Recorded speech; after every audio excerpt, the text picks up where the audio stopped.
Bonjour à tous. Le Bénin se prépare demain à célébrer le 63e anniversaire de son accession à la souveraineté nationale et internationale. Cotonou s'est apprêté pendant plusieurs jours. Au cours de cette matinale, le point des préparatifs. De la une des journaux et la revue de presse en fin d'émission, nous ferons le point avec les quotidiens. Pendant nos discussions, nous évoquerons et analyserons cette marche du Bénin pendant cette soixantaine d'années. Depuis 1960, le pays essaie d'aller vers son développement, mais le compte est bien loin au regard des conditions des populations. Notre débat portera sur les axes à toucher pour davantage impacter les populations dans leurs conditions au quotidien.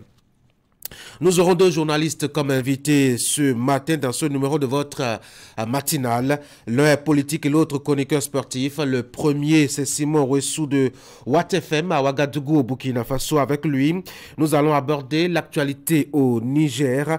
Dimanche, les chefs d'État de la CEDEAO se sont réunis en urgence et ont décidé de la sanction à infliger à Niamey, surtout avec un ultimatum qui a été donné aux militaires ayant pris le pouvoir la semaine écoulée. Nous allons analyser tout cela. Le second invité, il est journaliste sportif, chroniqueur donc, et ce sera dans la deuxième partie de votre émission qu'on va le recevoir. Ali Moumouni s'en chargera. Bienvenue.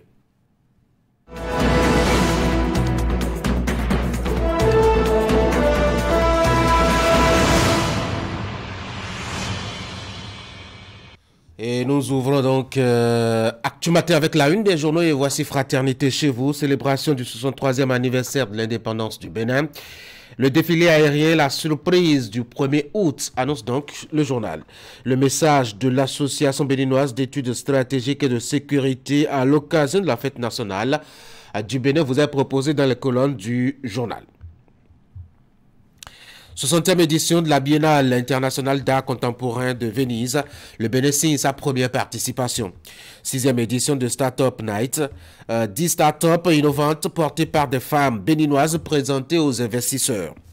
Dialogue entre le gouvernement et les partenaires sociaux. Plusieurs doléances des travailleurs satisfaites.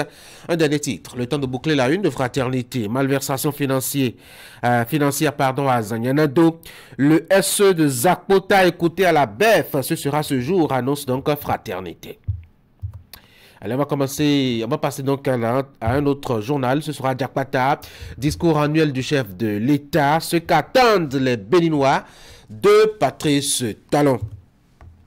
Le matin, sommet extraordinaire UEMOA CEDEAO sur la situation au Niger. La CEDEAO donne une semaine aux putschistes pour réinstaller Bazoum. Nous passons à la Nouvelle Tribune. Coup d'État au Niger. Que vaut l'ultimatum de la CEDEAO, se demande donc le quotidien. Le Soleil Bénin Info. Coup d'État au Niger, l'UEMOA prend des sanctions contre le pays. Le matinal, 51e sommet extraordinaire des chefs d'État de la CEDEAO sur le Niger. En page 2, vous lirez qu'il y a une forte pression qui est exercée sur la junte, fermeture des frontières avec les pays membres, gel des avoirs, interdiction de voyage aux putschistes. Le ministre Olusegun Bachabi présente les conclusions à la presse. Le télégramme, sommet extraordinaire des chefs d'État de la CEDEAO à Abuja au Nigeria ce dimanche. Rétablir sans délai l'ordre constitutionnel au Niger. Le journal vous propose à lire l'intégralité du communiqué final. Libération. Un sommet extraordinaire, UEMOA CEDEAO sur le coup de force au Niger. Les chefs d'État dénoncent et condamnent un kidnapping et une prise d'otages. Des sanctions à effet immédiat prises à l'encontre de la junte. La CEDEAO lance un ultimatum d'une semaine pour la libération de Bazoum. Info matin, sommet extraordinaire sur le Niger. La CEDEAO entre fermeté et crédibilité. L'événement précis. Commission nationale de concertation, de consultation et de négociation collective. Les centrales syndicales saluent les efforts du gouvernement. 109. Stabilisation des résultats du CEP au taux supérieur ou égal à 80%, eh bien, Salman Karim dévoile les secrets de la performance. Achetez donc le journal 109 et découvrez les détails. Biennale d'art contemporain de Venise. Le Bénin participe avec 4 grandes figures de l'art. Et puis, ce peu 2023 et perspective, Salman Karim analyse les résultats. Un autre quotidien, ce sera le confrère de la matinée, célébration du 63e anniversaire de l'indépendance du Bénin, plaidoyer d'un citoyen averti à Talon pour la décrispation sociopolitique. Il y a un seul geste, conseil le confrère de la matinée, c'est la grâce présidentielle. Dans Sud quotidien, dialogue social, voici les acquis des travailleurs. Dynamisme Info, 1er août, avec les contradicteurs politiques en prison. La marque déposée de la rupture. L'événement du jour, valeurs citoyennes et compétences de vie courante. L'ouverture des classes socio-éducatives se précise, nous souffle donc l'événement du jour. La boussole, passation irrégulière d'un marché public de l'université de Parakou. La PRMP et le CCMP exclus pour 5 ans. La relève info, tournée du directeur général des douanes, remobiliser la troupe pour plus de performance. Le chasseur info, CAMES 2023, 254 enseignants béninois accèdent à de nouveaux grades. Décryptage info, coopération commerciale, 10 698 milliards de francs CFA d'échanges commerciaux entre la Russie et l'Afrique au titre de l'année 2022. Ainsi donc se présente, je dois dire, la une des publications ce matin. On aura fait donc le tour rapide. On peut retourner rapidement à la une de Fraternité pour la deuxième lecture. Célébration du 63e anniversaire de l'indépendance du Bénin, défilé aérien, la surprise de ce 1er août. Vous avez dans les colonnes du journal le message de l'Association béninoise d'études stratégiques et de sécurité à l'occasion donc de cette fête qui va se célébrer demain, 60e édition de la Biennale internationale d'art contemporain de Venise. Le Bénin signe sa première participation, nous souffle donc le journal qui paraît à noter 6e édition de Startup Night, 10 startups innovantes portées par des femmes béninoises présentées aux investisseurs. 2 titres encore, le temps de boucler. Dialogue entre le gouvernement et les partenaires sociaux. Plusieurs doléances des travailleurs ont été satisfaites, rapporte le quotidien. Et puis, malversation financière à Zagnagnado, le SE de Zakota. Écoutez à la BEF ce jour. Ainsi donc, le tour des informations à la une des publications ce matin. On peut fouiller rapidement dans Fraternité pour découvrir quelques informations qui pourraient nous intéresser. Il s'agit notamment, je dois dire, de cette décision des chefs d'État des pays membres de la CEDEAO ce week-end, notamment hier dimanche. À propos de la situation au Niger, il n'y a que un ultimatum de 7 jours a été donné aux putschistes et un possible recours à la force même est envisagé. En tout cas, c'est l'essentiel des décisions à retenir de ce double sommet extraordinaire, hein, UEMOA, CEDEAO sur la situation qui prévoit à Niamey depuis le mercredi dernier. Il y a aussi que les chefs d'État ont pris des sanctions économiques et commerciales, nous apprend Fraternité. Et détail pour détail au sujet de l'ultimatum, on a seulement une semaine, en tout cas pour observer ce qui va changer de côté de Niamey, sans condition et dans un délai raisonnable. Le sommet a exigé la libération, apprend-on donc, du président démocratiquement élu et sa réinstallation dans ses fonctions. Un délai de 7 jours est donné donc aux putschistes à cet effet. Ce délai donné par la CEDEAO est un impératif à souligner. Le ministre des Affaires étrangères qui a fait son point de presse face aux hommes des médias à Cotonou. On peut aussi s'intéresser à l'autre actualité, hein, et c'est toujours concernant ce qui se passe à Niamey. Cette analyse de spécialiste des questions internationales, Dr Anza Dima, qui est historien, géopolitologue et diplômé de l'Institut des Relations internationales, qui a proposé son avis dans les colonnes du journal Fraternité. Allez à la page 2 si vous avez votre exemplaire de ce matin et informez-vous suffisamment. Voilà, allez, c'est donc le résumé de ce qui s'est passé ou ce qui est titré donc à la une des publications ce matin. On va passer rapidement au bulletin d'information avec William Kilkan qui sera à la présentation ce matin. Et déjà dans son bulletin à suivre, on aura droit, je dois dire, c'est à cette conférence de presse du ministre des Affaires étrangères au sujet des décisions des chefs d'État de la CEDEAO au sujet donc de la situation qui prévaut à Niamey. Eh ben, il n'y a que l'ultimatum de la CEDEAO hier au sorti du sommet extraordinaire tenu à Abuja sur la situation de crise prévalant au Niger, des sanctions économiques fortes et de lourdes mesures financières individuellement infligées aux membres de la junte militaire ayant participé au putsch ont été adoptées à cette rencontre des chefs d'État. Déjà dans la soirée d'hier, le ministre a fait le point, vous le voyez à l'écran. Et puis, dans le bulletin toujours, la période d'essai établie pour la mise en œuvre du code foncier arrive à terme le 14 août prochain. À quelques jours de l'application de la réforme, l'Association nationale des communes du Bénin se penche sur la question. C'est à la faveur de la première session ordinaire de sa commission thématique agriculture, foncier, aménagement du territoire, environnement et climat au titre de l'année 2023. William Kikam, bonjour. Bonjour Tanguy, bonjour à tous. Merci d'être là pour la présentation du bulletin. Voici justement la transition.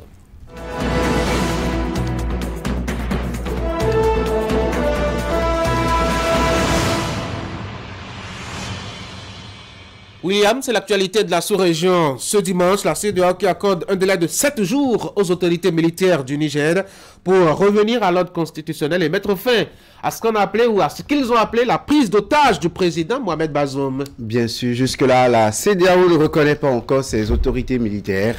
En plus de cet ultimatum, des sanctions sont également adoptées à l'encontre des preneurs d'otages, disent-ils. C'est l'essentiel à retenir du point de presse express fait par le ministre des Affaires étrangères Olusegun Ajadi Bakari. Suivons ici un bout de ses propos. Les chefs d'État de la CEDEAO et ensuite de l'UEMOA ont pris la mesure de la situation qui prévaut actuellement au Niger, où je tiens à vous rappeler simplement qu'un président démocratiquement élu en exercice de ses fonctions s'est simplement fait kidnappé par les forces qui étaient en charge d'assurer sa sécurité. Et donc, les chefs d'État ont, dans un premier temps, réaffirmé le fait que le seul et unique président en exercice au niveau du Niger, reconnu par la CEDEAO, l'UEMOA, l'Union africaine et toute la communauté internationale, était bien entendu le président Mohamed Bazoum. Et la communauté condamne très fermement l'acte de kidnapping et de prise d'otage dont fait l'objet le président Bazoum aujourd'hui et sa famille.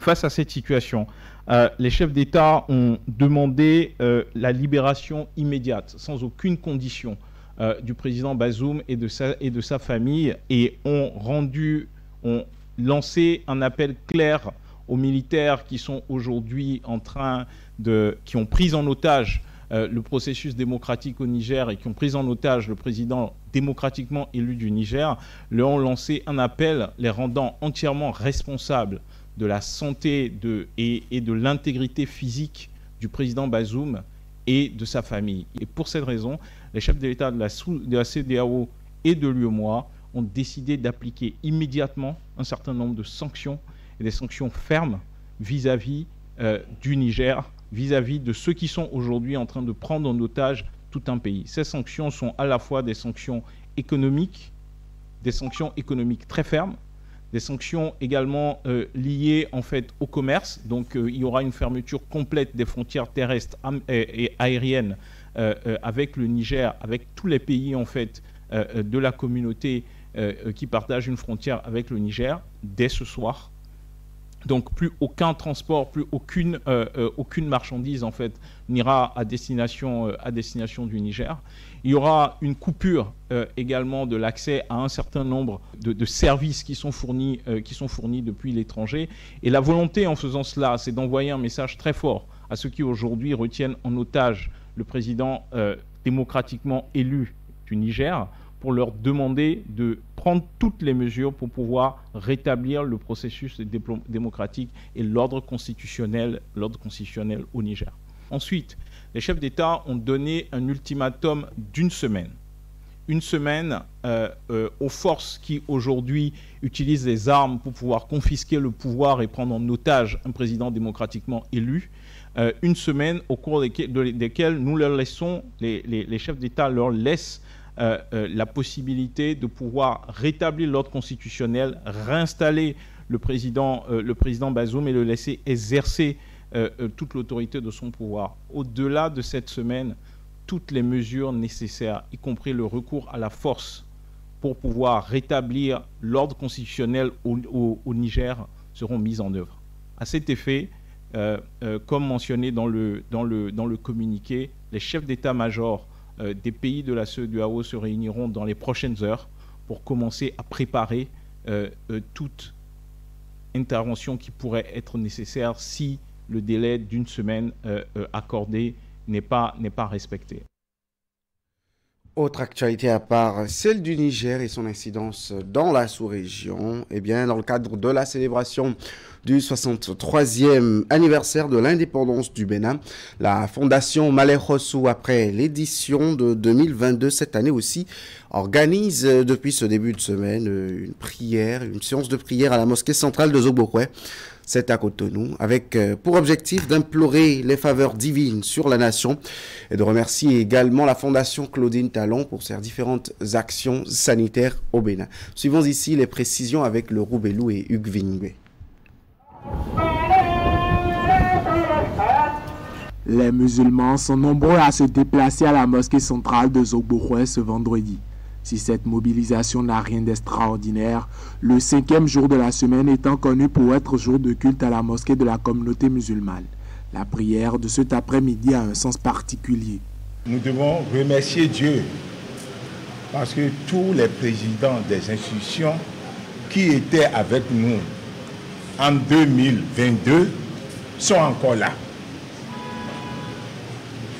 Le deuxième sujet, ça concerne la première dame. Je parle de notre très chère maman, Claudine Talon. Sa fondation fait beaucoup de choses. Il y a des malades qui n'ont pas de soutien. Elle a ramené des spécialistes pour les guérir. Tout ce qu'on a dit aujourd'hui comme invocation qu'elle accepte et de protéger notre maman, première dame, et nous protège notre pays et Bénin aussi, et tous les musulmans, que Dieu nous garde et donne la longévité. Cette séance de prière a été également pour l'honorable Yakubu Malé Hossou l'occasion de confier les manifestations entrant dans le cadre de la fête du 1er août à la Providence. Il prend déjà rendez-vous avec la communauté musulmane pour l'année prochaine. Nous demandons à Dieu à ce que cette fête de 63e anniversaire ait lieu dans les meilleures conditions. Amen. Et en 2024, ça serait les mêmes choses. Comme à l'accoutumée, la prière de cet après-midi a été suivie d'un moment de partage avec les enfants.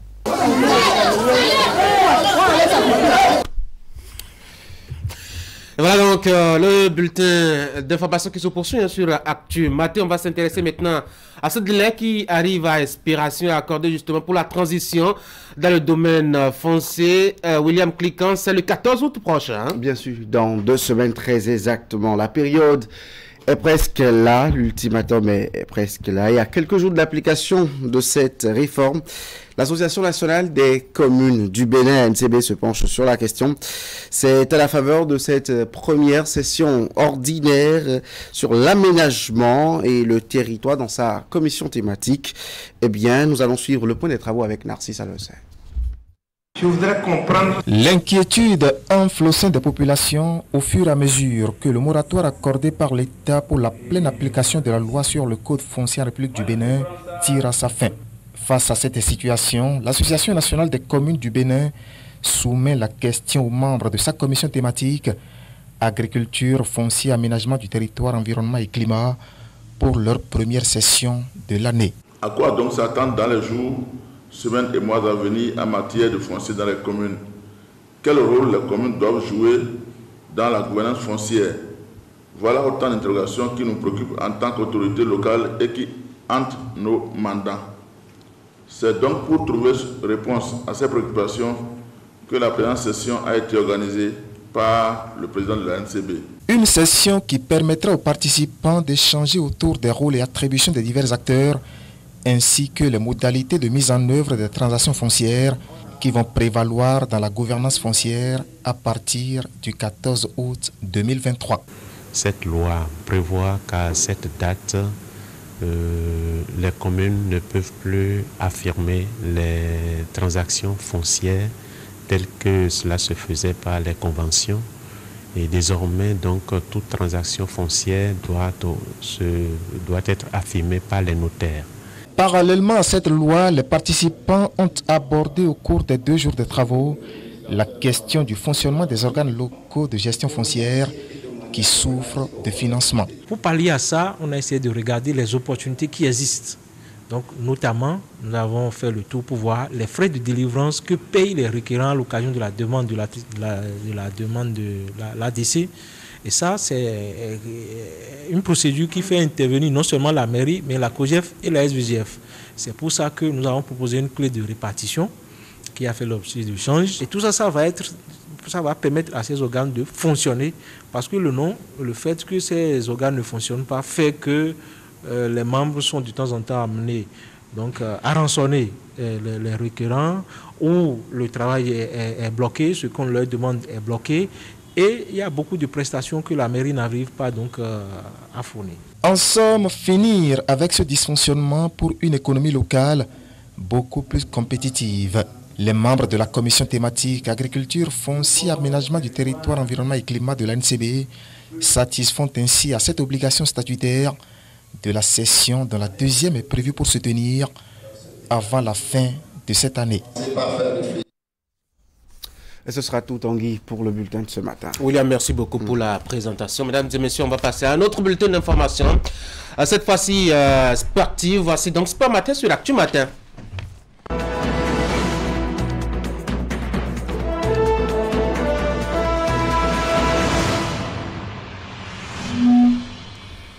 Je voulais annoncer dans mon introduction ce matin, il y aura un invité donc au niveau de cette rubrique ce matin. Son nom est Epiphane Axel Bonyakrom. Il a été récemment élu 2e vice-président de l'association de la presse sportive du Bénin. Monsieur Bonyakrom, bonjour. Bonjour à vous. Bienvenue sur l'Actu Matin. Et puis le patron de cette tribune sur l'Actu Matin, Ali Momoni Ali. Bonjour.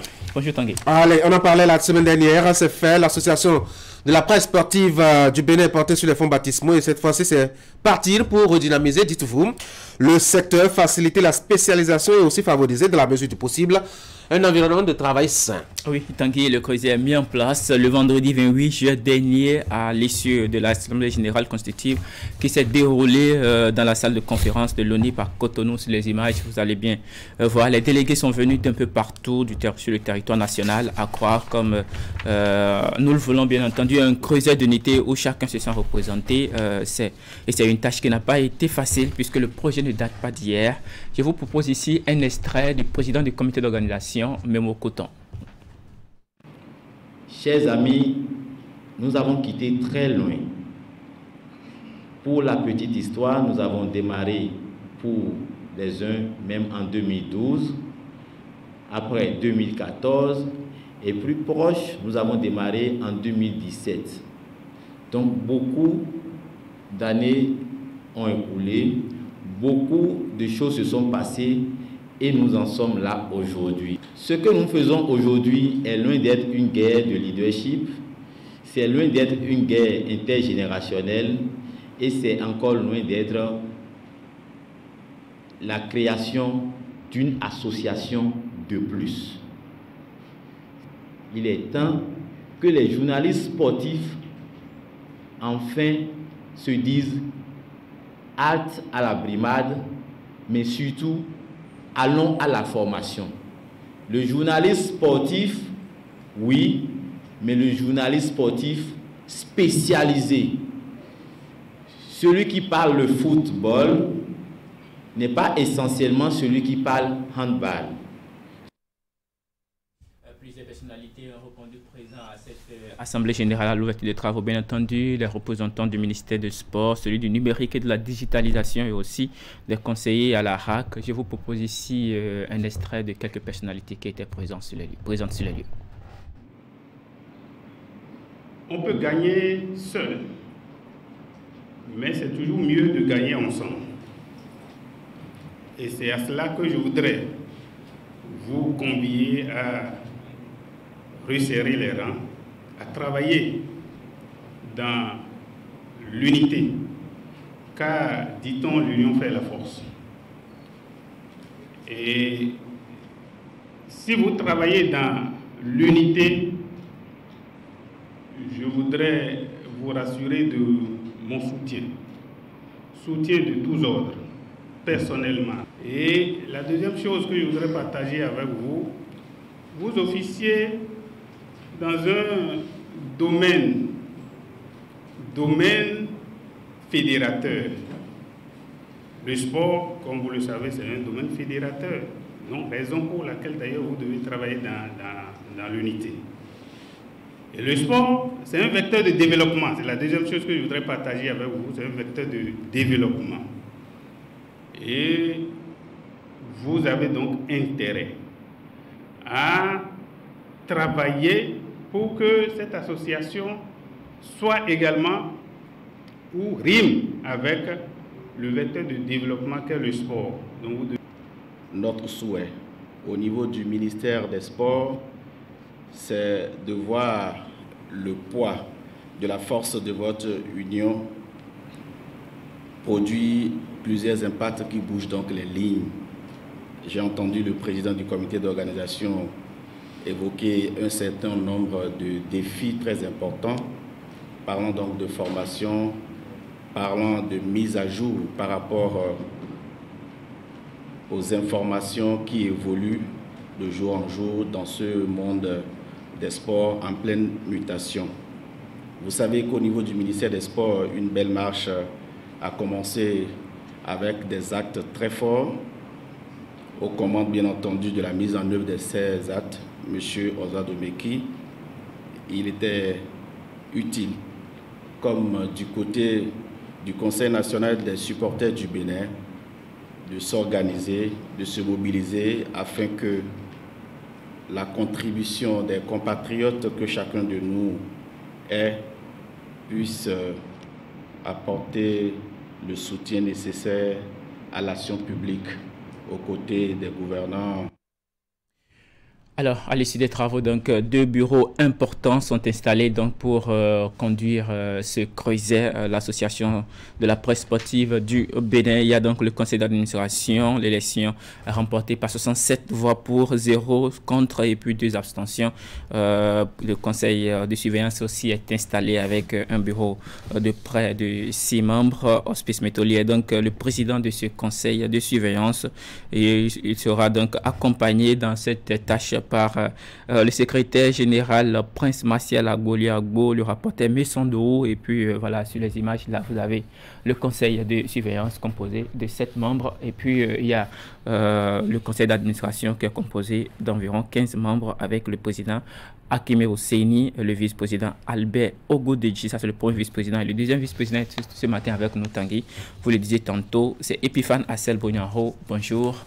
Oui, bonjour. Merci d'avoir accepté notre invitation. Non, je vous en prie, c'est le moins que je puisse faire. Alors aujourd'hui, on sait que l'association est installée. Alors par où vous allez commencer? Qu'est-ce qui va changer?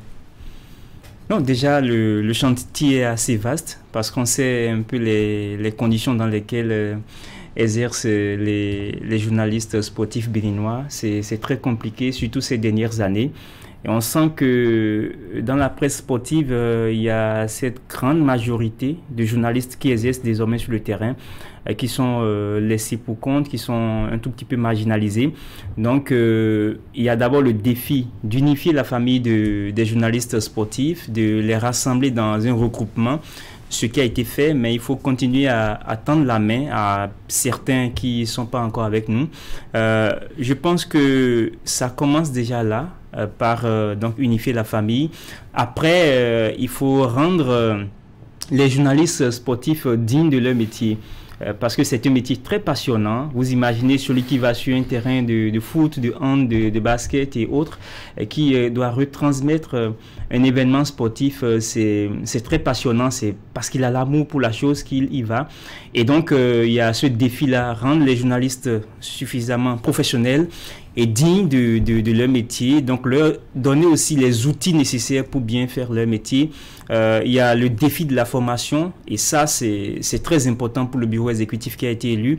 On sent que les journalistes n'ont pas les recyclages qu'il faut dans le temps, et donc pour nous c'est très important d'avoir beaucoup de sessions de formation pour les former davantage, surtout les jeunes.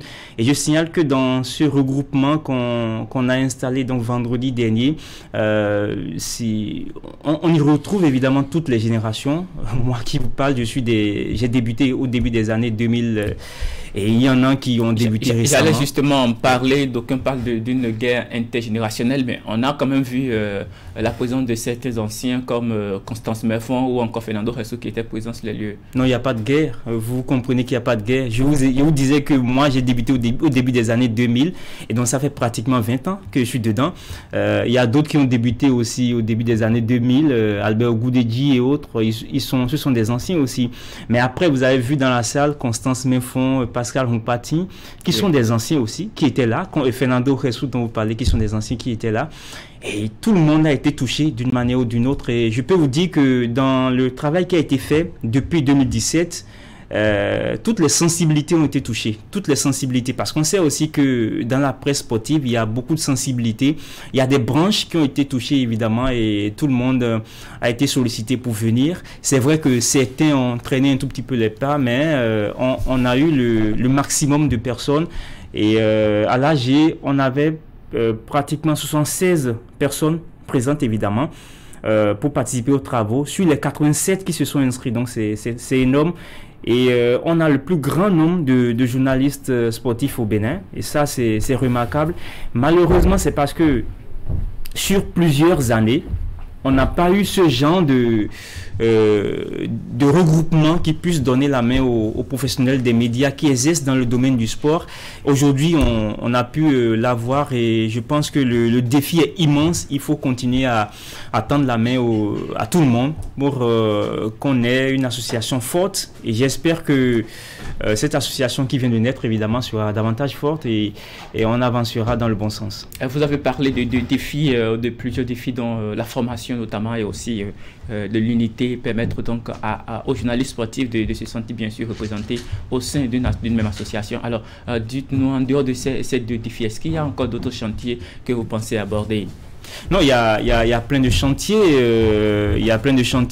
On a parlé donc de la formation, de tout ce qui va avec. Il y a beaucoup de chantiers et on a dit qu'il faut assainir un tout petit peu le milieu. Il y a également la mise en place, par exemple, d'un répertoire des journalistes sportifs béninois. Et ça n'a jamais été fait. C'est une idée de la liste qui a été élue à la tête de cette association. On le fera. Il y a évidemment le défi qui consiste à tendre la main à certains, on l'a dit, pour la formation. Donc il y a tellement de choses à faire et qu'on avancera tranquillement. Et je pense qu'on a décliné le programme d'action en 10 points. Et le programme d'action a été envoyé à tout le monde. Et je sais que c'est sur cette base-là que le bureau exécutif a été élu donc pour diriger cette association qui est donc la plus grande aujourd'hui de la presse béninoise. Je pense qu'il n'y en avait même pas vraiment. Et donc, on est bien installé pour avancer tranquillement. Oui, justement, en parlant d'associations, c'est vrai qu'il y a quelques associations déjà qui existaient sur le terrain. Aujourd'hui, comment est-ce que vous allez procéder? Surtout quand il sera question, bien sûr, d'avoir des relations avec d'autres associations internationales. On sait qu'il y a certaines qui existaient au plan national. Comment est-ce que vous allez procéder? Est-ce qu'il y aura un genre, vous allez les tendre la main? Comment faire pour donc joindre les autres associations internationales et pouvoir, je dirais, donner une belle image de ce que nous sommes en train de faire ici? Non, c'est clair qu'on travaillera avec tout le monde. C'est ça, soyez rassurés. On travaillera avec tout le monde parce que nous, on n'est pas du tout en guerre. Hein. Si vous parlez des associations existantes, oui. Il y a, je crois, une association qui existe, mais qui ne marche plus vraiment. Ça, tout le monde le sait. Et donc, ces journalistes qui se sont retrouvés n'étaient dans aucune association. Il y a peut-être des sensibilités qui ont été touchées, donc on travaillera avec tout le monde, mais pour nous, pour avancer, il faut forcément qu'on défende d'abord les intérêts de ceux qui sont avec nous, les intérêts des journalistes dans leur ensemble, et c'est sur ce chantier qu'on est lancé, et donc je pense que ça va aller dans le bon sens, et même avec les structures au plan international, il y a un travail qui se fera pour qu'on puisse toucher le grand nombre. Nous, on est là pour tendre la main à tout le monde, et je pense que qu'on ira dans le bon sens, et les gens sentiront désormais que nous sommes là véritablement pour unifier la famille de la presse sportive béninoise. Monsieur le vice-président, votre mot de fin. Alors, je voudrais dire à tous les journalistes sportifs qui étaient présents que c'est vrai que le défi est important pour nous aujourd'hui. Ça, on l'attendait depuis 2017, vous imaginez, ça fait 6 ans que le processus a été lancé. Ça a été difficile. Là, j'ai été même reporté. Je peux vous dire que j'y ai contribué personnellement pour toucher encore un grand nombre de personnes. Aujourd'hui, on y est. Donc, je pense qu'il faut que nous avancions et que nous parvenions donc à réunir autour de nous tout le monde et que nous puissions mettre en place les leviers pour évidemment réussir à avoir des journalistes sportifs béninois bien formés et qui pourront évidemment faire la fierté du Bénin au plan international. Oui, c'est tout pour Sport Matin de ce lundi matin. Les rendez-vous, ne les manquez pas. Il y a la Coupe du Monde féminine qui est en cours. Prenez donc tous ces rendez-vous pour votre plaisir. Je précise aussi que la Zambie fera sa 3e sortie.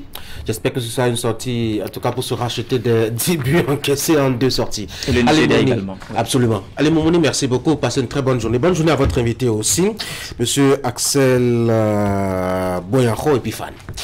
Mesdames et messieurs, on va faire la transition pour le recevoir par ici l'invité.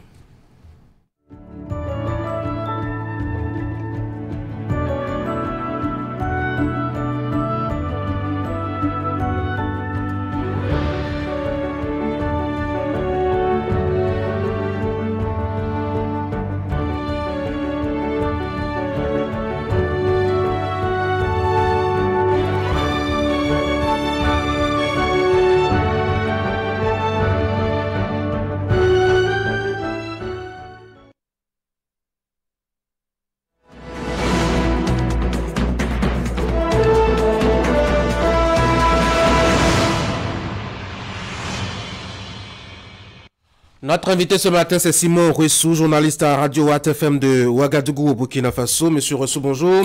Bonjour Tongi. Bienvenue sur l'Actu Matin. Merci à vous. Alors avec vous, on va analyser un peu et opiner sur la situation qui prévaut depuis la semaine écoulée au Niger. La CEDEAO qui s'est réunie en urgence à Abuja, c'était hier, pour se pencher sur le cas du Niger où les militaires ont déposé le président qui a été récemment élu. 3 choses à retenir, Simon Ressou: la condamnation et les sanctions contre les militaires à Niamey, l'ultimatum d'1 semaine pour le retour à l'ordre normal, et enfin la menace de recourir s'il le faut à la force pour déloger les putschistes. Comment est-ce que vous analysez tout cela? Alors, merci déjà à vous de m'avoir invité sur votre plateau.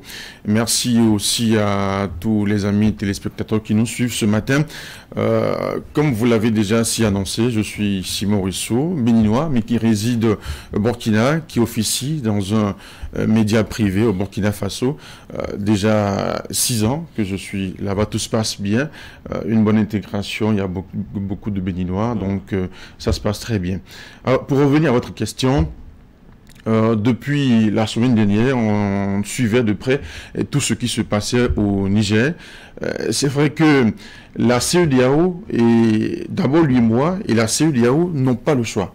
Au regard de la situation qui se dessine au Niger, lorsque vous regardez depuis un bon bout de temps, la population ou la jeunesse ouest-africaine ne pense plus positivement pour les chefs d'État au niveau de la CEDEAO, au niveau des organisations, en tout cas de la CEDEAO. Parce que beaucoup se disent que c'est un syndicat des chefs d'État. Beaucoup se disent que lorsque les chefs d'État de la CEDEAO se réunissent, ils ne prennent pas en compte tout ce qui est aspiration de la population, de la jeunesse. Et aujourd'hui, donc, la jeunesse africaine applaudit les coups d'État. Qu'est-ce qu'il faut faire? Qu'est-ce qu'il faut faire? Donc les chefs d'État n'ont plus d'autre solution que d'affirmer leur position de chef d'État. Et la situation qui est intervenue au Niger, il y a nécessité pour les chefs d'État de se réunir. Donc ces différentes sanctions ou ces réunions extraordinaires qui sont tenues, je pense qu'il fallait le faire. Un ultimatum d'une semaine pour revenir à l'ordre constitutionnel. Quand on observe bien le Niger et son histoire, et vous qui connaissez un peu le nouvel homme fort là-bas depuis vendredi, quelle pourrait être l'attitude de Niamey face à ces décisions-là? Alors, comme vous l'avez annoncé, d'abord il y a eu le sommet extraordinaire de l'UEMOA, après il y a eu la CEDEAO. On a vu dans l'une des déclarations du général Tchani qui prend acte lui aussi de cette sanction ou d'une semaine d'ultimatum accordé par la CEDEAO. Mais ce qu'il faut savoir, c'est que au Niger même, à Niamey, c'est tout comme si rien ne se passe. Le coup d'État s'est passé et puis on passe à autre chose. Il n'y a pas cette affluence, cette détermination ou une dénonciation de ce qui se passe. C'est vrai qu'aux premières heures... On avait quand même des gens allés vers la présidence. C'est vrai qu'aux premières heures, oui, c'est vrai qu'aux premières heures, on a eu quelques dénonciations, il y a eu des marches, mais des marches qui ont été tout de suite recadrées, dispersées par l'armée. Il y a eu l'armée qui a gazé les manifestants. Mais après, l'armée a suspendu toute manifestation, que ce soit politique, organisation de la société civile. Mais ces derniers jours également, on a vu qu'il y a une forte pression, une forte manifestation de soutien à ce qui se passe à Niamey, au Niger. Mais ce qu'il faut comprendre, c'est que aujourd'hui, que ce soit le général Tchani et tous ceux qui sont autour de lui, n'ont plus l'intention de faire machine en arrière. Ils ne vont pas reculer. Parce que que ce soit l'opposition nigérienne qui les accompagne déjà, il y a les autres corps d'armée nigériennes qui les accompagnent, qui les accompagnent déjà. Du coup, c'est vrai que la garde présidentielle nigérienne n'a pas la même mise sur tout ce qui se passe, mais déjà avoir ses soutiens au niveau du Niger fait déjà l'affaire de la garde présidentielle. Oui, mais s'ils n'ont pas l'intention de reculer, la CEDEAO aussi n'a pas l'intention, en tout cas, de laisser cette affaire passer ainsi. On a entendu dans le communiqué cette menace même de recourir à la force s'il le faut. Est-ce que vous pensez que c'est une intimidation ou c'est vraiment une disposition que les chefs d'État envisagent? Alors, c'est une intimidation. Et aujourd'hui, parce qu'ils se disent... Il y a eu le cas du Mali en 2018, il y a eu le Burkina Faso, il y a eu la Guinée. Ça fait déjà 3 coups d'État en 2 ans. 5 ans, hein. Voilà. Après ça, on a le Niger. Alors, si les choses évoluent comme ça, on risque d'avoir à un sommet de la CEDEAO rien que des militaires qui seront assis et que des décisions qui seront prises parce que lorsque la majorité vote, les autres se plient. Donc, il faut rapidement prendre une solution. Mais ce qui se passe ici, c'est que, quand on regarde toutes les sanctions qui ont été prises, le Niger, aujourd'hui, est libre. Que ce soit... Lorsque vous êtes dans une organisation internationale, on ne vous y oblige pas. Vous accédez. C'est vrai que lorsque vous accédez, vous respectez les principes. Vous respectez les principes. Vous décidez de perdre une partie de votre indépendance et tout ce qui se passe, vous vous pliez à cela. Mais rappelez-vous, en 2010, l'ancien président Mamadou Tandja avait brandi la carte de sortie de la CEDEAO. Tout à fait, avec son affaire de 3e mandat. Voilà, c'est vrai que ça n'a plus, il l'a pas fait, mais aujourd'hui, le général Tchani peut décider aussi de quitter la CEDEAO. Quand on regarde tout ce qu'il y a eu comme mais quand on voit un peu les conditions du Niger, de Niamey aujourd'hui, avec cette difficulté à assurer déjà l'autonomie alimentaire, avec cette difficulté déjà à faire face à l'insécurité qui évolue et qui tient pratiquement une partie du pays dans le nord, quand on voit un peu aussi cette difficulté économique à faire face justement à toutes ces charges-là, est-ce que véritablement on peut se payer ce luxe-là de faire face à la CEDEAO dans ces conditions? Alors, lorsque vous regardez les pays limitrophes du Niger, il y a le Tchad, il y a l'Algérie, il y a le Nigeria, le Burkina Faso et puis le Mali. Mais quand on regarde, voilà, le Bénin également. Mais quand on regarde ces pays limitrophes, le Niger partage un grand espace avec le Nigeria, 1700 km, et le Nigeria est un grand contributeur de l'économie nigérienne. C'est vrai que 1700 km c'est trop, et tout de suite quand le Nigeria ferme ses frontières, ça va impacter beaucoup directement de populations. Le Nigeria. Le Niger. C'est vrai qu'au Mali, par exemple, les autorités militaires maliennes, ils ont pris le temps de pouvoir bien ficeler les choses avant d'affirmer leur notoriété, même si ça n'a pas marché du côté du Burkina Faso en tant que tel. Mais tout de suite, au Niger, ça sera très difficile. C'est vrai que ça sera très difficile. Mais les sanctions qui ont été prises, on sait que le Mali ne va pas respecter, on sait que le Burkina ne respectera pas, parce que il y a même la solidarité. Voilà, donc parce qu'ils sont dans la même position que le Niger. Le fait que... Mais ils sont en position délicate, ils ne vont pas se permettre cette liberté-là. Absolument, non, parce que ça les arrange. Parce que ça les arrange. Aujourd'hui, quand vous voyez la zone des 3 frontières, il y a le Burkina Faso, il y a le Mali, il y a le Niger. Le fait que le Niger soit en vase clos, ça ne favorisait pas le Burkina Faso et le Mali. Parce qu'il faut aller en commun accord contre l'ennemi qu'on connaît aujourd'hui. Le terrorisme. Mais parce que lorsque les 3 pays partagent les 3 frontières, les terroristes quittent le Niger. Ils viennent frapper et ils retournent. Ils ont pour base arrière le Niger. On a vu Mohamed Bazoum, toutes ces déclarations qu'il y a eu ces derniers temps, notamment son interview accordée à Jeune Afrique. Donc tout ça a dégradé le climat entre le contexte sécuritaire. Et c'est sûr que la carte pour laquelle doit opter le général Tchani, soit il peut décider de quitter la CEDEAO, soit il peut faire recours à une autre force sérieuse, notamment la Russie. Allez, il n'y a que Mohamed Déby, l'autre qui est aussi militaire, à la tête de son Tchad, le Tchad hérité de son papa. Son papa a décédé assez brutalement, qui a proposé ses bons offices pour aller discuter avec les militaires, ses frères d'armes nigériens. Quelle analyse faites-vous de cette démarche? Alors, tout de suite, c'est vrai que la CEDEAO, déjà, qui, au sein de la CEDEAO, s'est décidé d'aller discuter. C'est de militaire à militaire. Et ce sont des généraux, ils se connaissent certainement très bien. Et quand on regarde le général Tchani, qui a travaillé avec Mahamadou Issoufou, donc il a fait au moins une dizaine d'années à la garde présidentielle. Lorsque le président sort, donc ils ont eu certainement à côtoyer, ils se sont côtoyés, pardon. Mais aujourd'hui,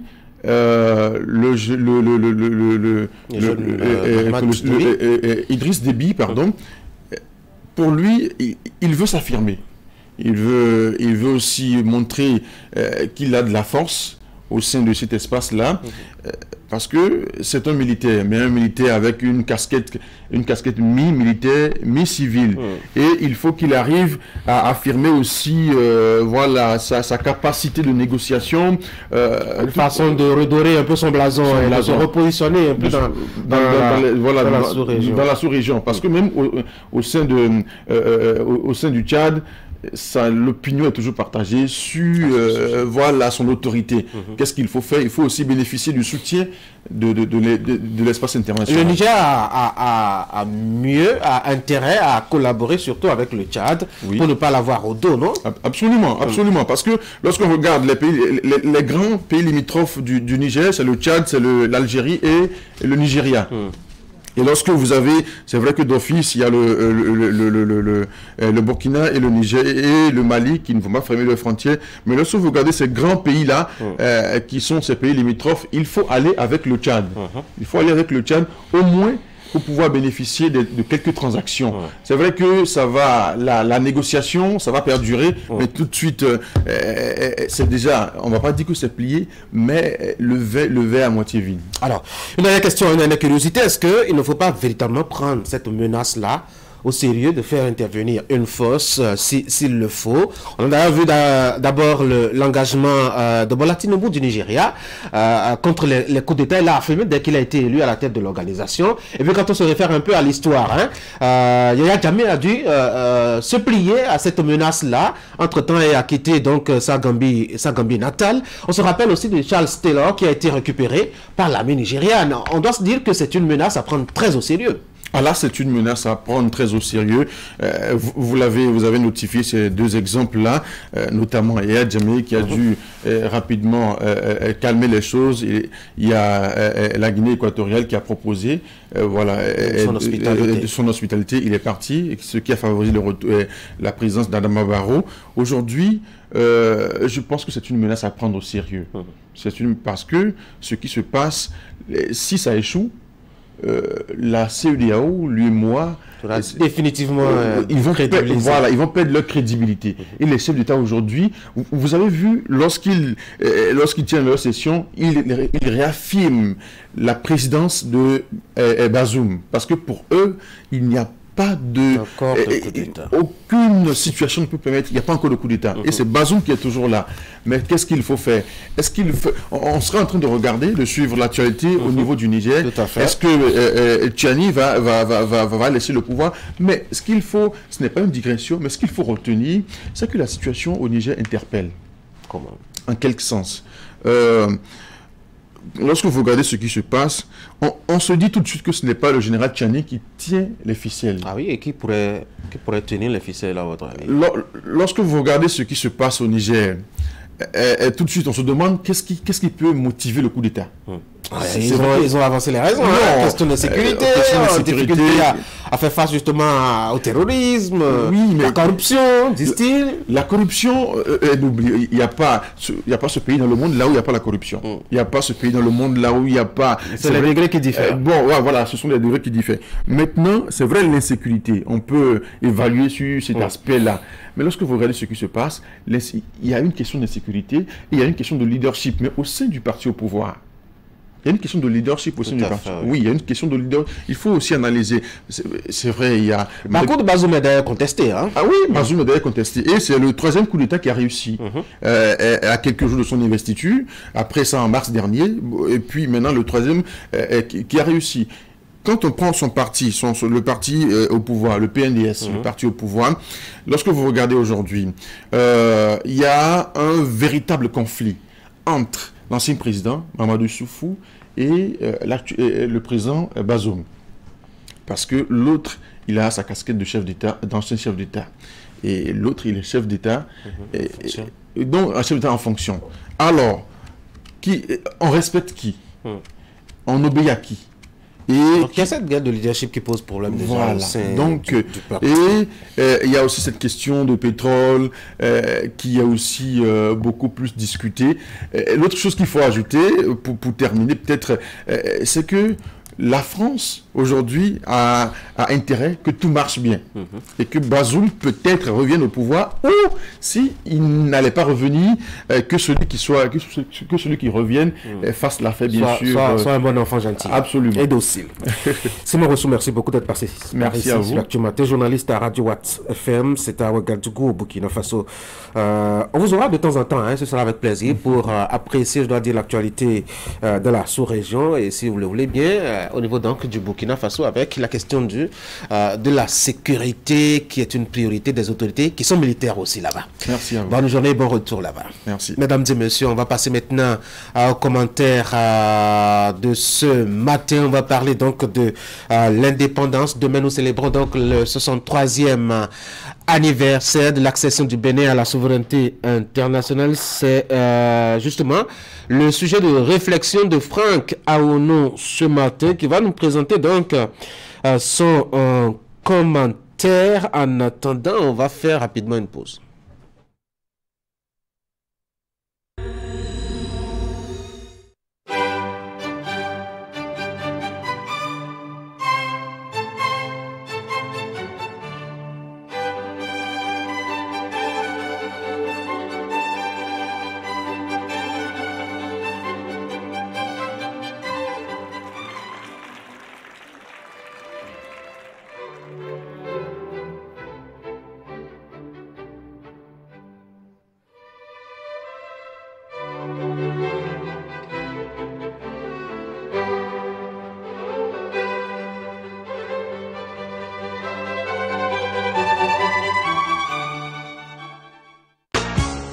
Une saleté, une tache, un ennui avec votre habit, qu'il soit local, moderne ou classique, drap, serviette, quel que soit le type.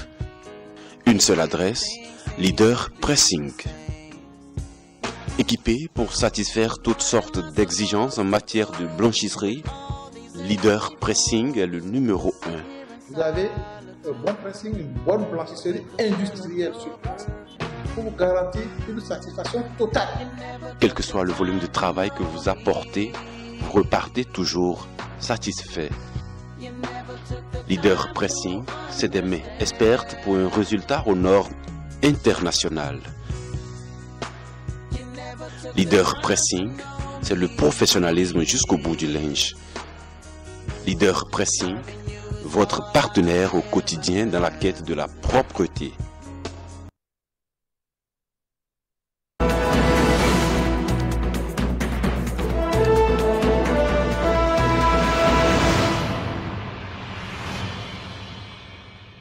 On aura 3 ou 4 sujets à évoquer sur Actu Matin ce matin pendant ces discussions.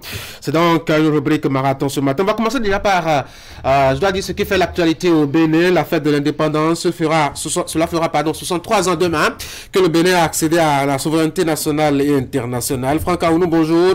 Bonjour Tanguy, bonjour chef. La fête c'est demain. Qu'est-ce qu'on peut retenir de ce parcours-là? Alors on peut retenir sans que cela ne fasse l'unanimité que le Bénin, comme tous les autres pays de l'Afrique de l'Ouest qui ont accédé à la souveraineté internationale, le sont véritablement sur papier. Le Bénin a fait plus de 6 décennies de marche vers une certaine prise en charge par nous-mêmes sur les plans politiques, économiques, sur le plan de l'éducation, de la sécurité, et j'en passe. En dehors des vents de coups d'État qui ont soufflé au lendemain des indépendances de 70 à la veille des années 90, eh bien, on note une certaine stabilité dans la gestion du pouvoir politique avec notamment l'alternance au pouvoir depuis la conférence des forces vives de la nation de février 90, même si parfois en interne, nous avons souvent rencontré des difficultés auxquelles on finit par trouver des solutions.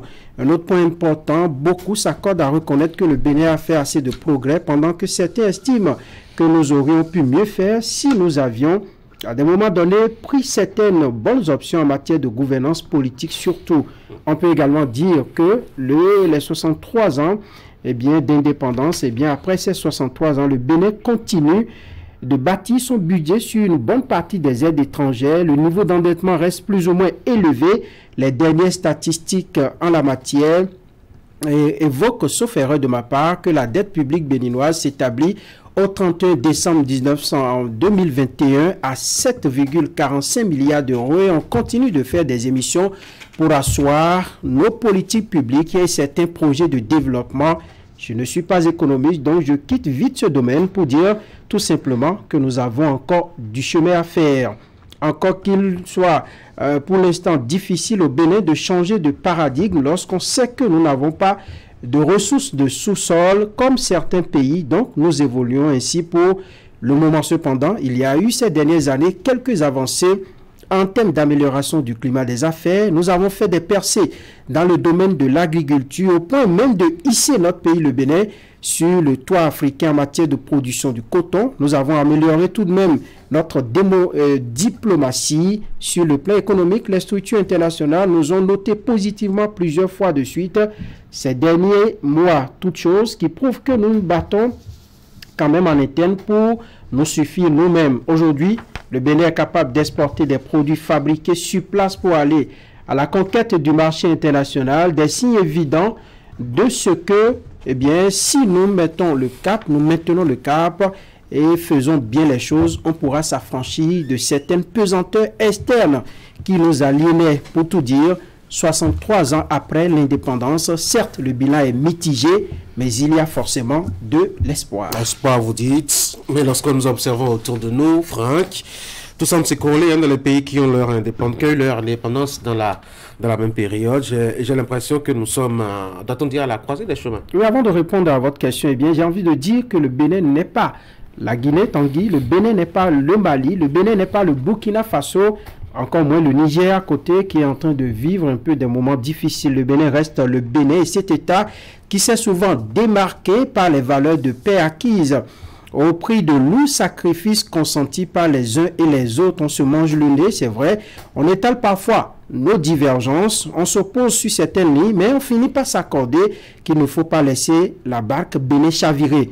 Et c'est à juste titre qu'on se plaît à dire que le Bénin a toujours étonné le monde. Mais je suis d'accord avec vous lorsque vous vous demandez si nous ne sommes pas à la croisée des chemins, tout porte à le croire, lorsque nous observons le contexte sous-régional qui prévaut actuellement. Nous sommes en présence d'un schéma où nous devons choisir de continuer par nous illustrer positivement à la face du monde ou nourrir des divergences parfois futiles pour ne pas faire de notre pays le théâtre de ce à quoi nous assistons autour de nous aujourd'hui. Nous ne sommes pas véritablement indépendants parce que nous sentons notre sécurité menacée par des individus assoiffés de violence.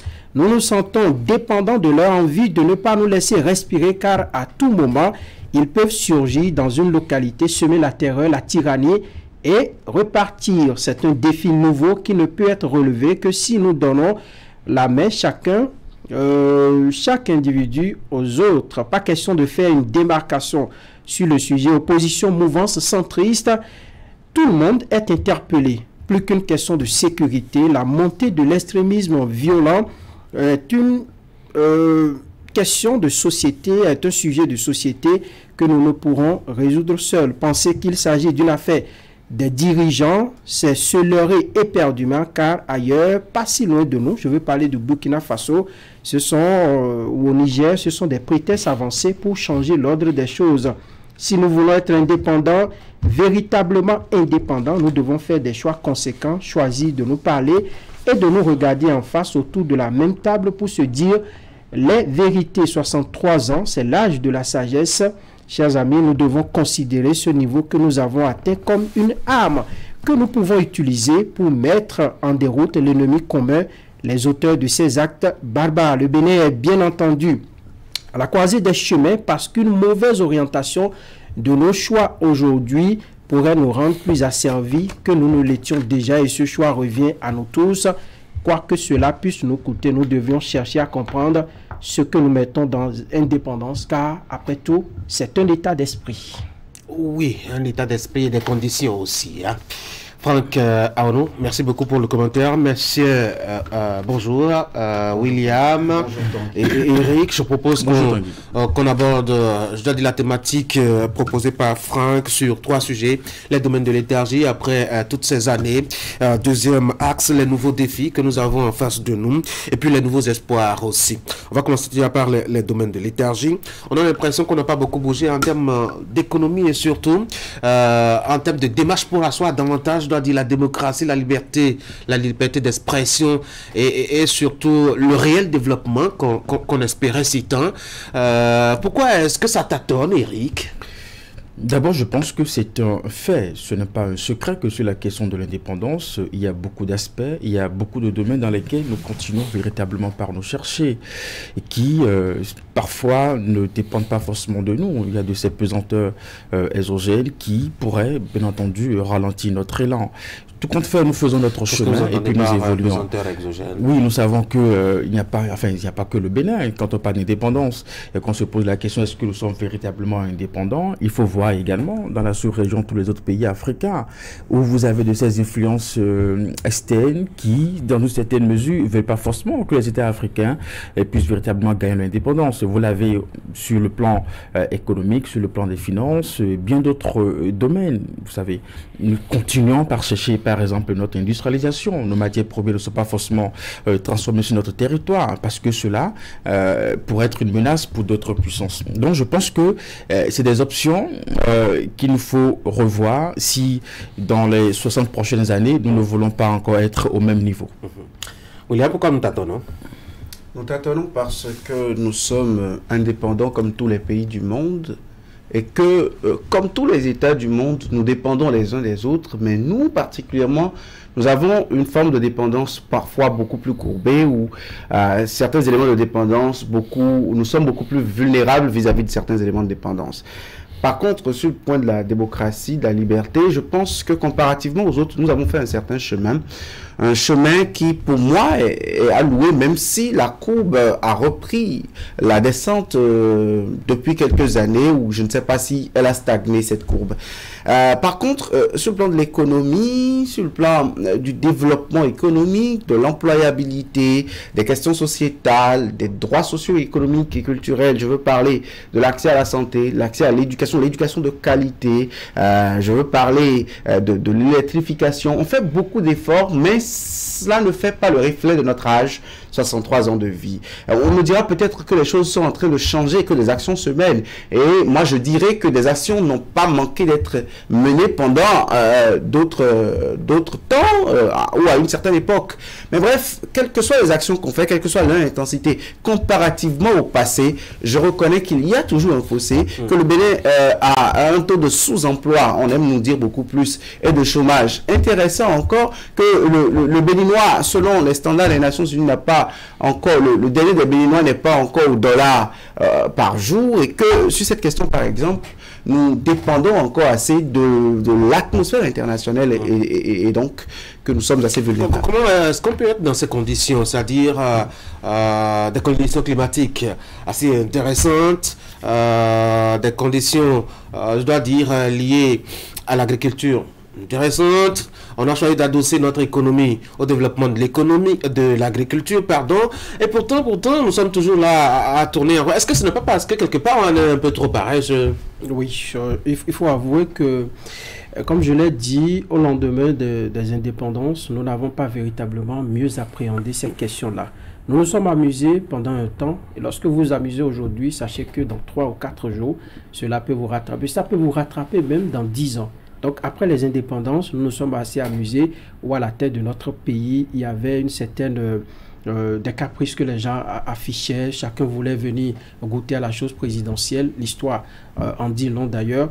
Et donc, après cette période-là, nous sommes venus à la conférence nationale et c'est de là véritablement que nous avons commencé la marche. Nous avons amorcé la marche avec le président Nicéphore Dieudonné Soglo, qui était un économiste qui a essayé d'ouvrir le Bénin au reste du monde et qui a capté un peu les investisseurs.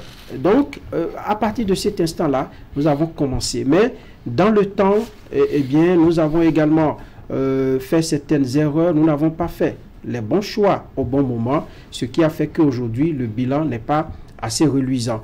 Mais au-delà de ça, lorsque nous parlons véritablement indépendance, moi, je pense que on doit pouvoir faire un petit sondage. Si nous sommes indépendants, cela voudra dire qu'on nous a laissé le temps de nous diriger nous-mêmes. On nous a laissé le temps de faire ce que nous voulons de notre pays. Quand nous prenons l'agriculture, aujourd'hui, il y a beaucoup d'efforts qui sont faits dans ce domaine. Et lorsque l'agriculture marche, ça devrait rejaillir sur les populations. Mais lorsque vous regardez aujourd'hui, ce n'est pas toujours évident. Le Béninois qui est dans le fin fond du Bénin, est-ce que le Béninois se sent libre lorsque vous êtes tenu par la faim?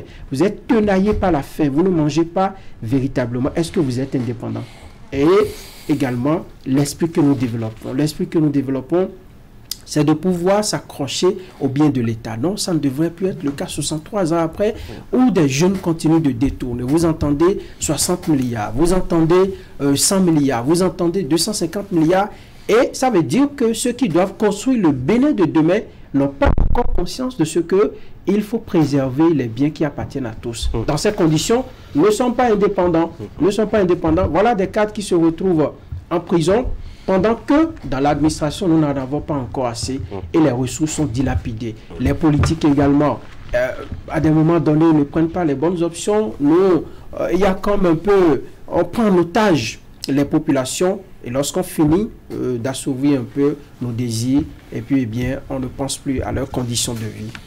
Alors, on avait quelques défis au départ en 1960, les questions, j'ai dit, développement de l'agriculture, industrialisation, autonomie alimentaire, défis énergétiques, etc. Et je l'ai dit tout à l'heure, on a fait le constat qu'on n'a pas vraiment évolué. Quand on cite ces différents domaines, on voit qu'en 60 ans, en tout cas, la marche n'a vraiment pas été au pas et au rythme qu'il fallait pour nous aider à mieux croître. Et à cela, il faut ajouter encore de nouveaux défis qui, ma foi, vont nous compliquer la tâche. La question de la sécurité, par exemple, Absolument. Je pense que sur l'ensemble de ces points, on peut se rendre à l'évidence que nous avons encore du travail à faire. Rien que l'agriculture, en 63 ans, elle n'est toujours pas mécanisée véritablement. Nous avons encore de nos paysans qui continuent par labourer la terre avec tout ce que vous savez comme instrument rudimentaire. Ne serait-ce que ça, on peut évoluer. On n'a pas forcément besoin d'attendre l'aide d'une puissance étrangère ou une volonté d'une puissance étrangère pour mécaniser son agriculture. Sur les questions d'indépendance énergétique aussi, je pense qu'il n'y a que peut-être ces 10 dernières années qu'on peut observer un fossile dans ce domaine où nous avons aujourd'hui une centrale par ici, une autre par là, pour pouvoir renforcer un peu notre capacité énergétique. Et donc, il faut dire que sur notre parcours, on s'est beaucoup amusé. On s'est beaucoup amusé. Des choix n'ont pas été suffisamment faits. Il n'y a pas eu suffisamment de suivi dans nos choix de politique de développement. Et nous en sommes là aujourd'hui. Il faut espérer que dans les années à venir, que cela puisse être véritablement des questions de priorité pour les gouvernements qui vont se succéder, de manière à prendre véritablement à cœur ces questions pour que peut-être dans 5 ans, nous ne serons pas encore à déplorer notre retard dans ces domaines-là. Ouais, la santé également, la sécurité aujourd'hui. C'est ce que je disais, ce sont de nouveaux défis, hein, Franck.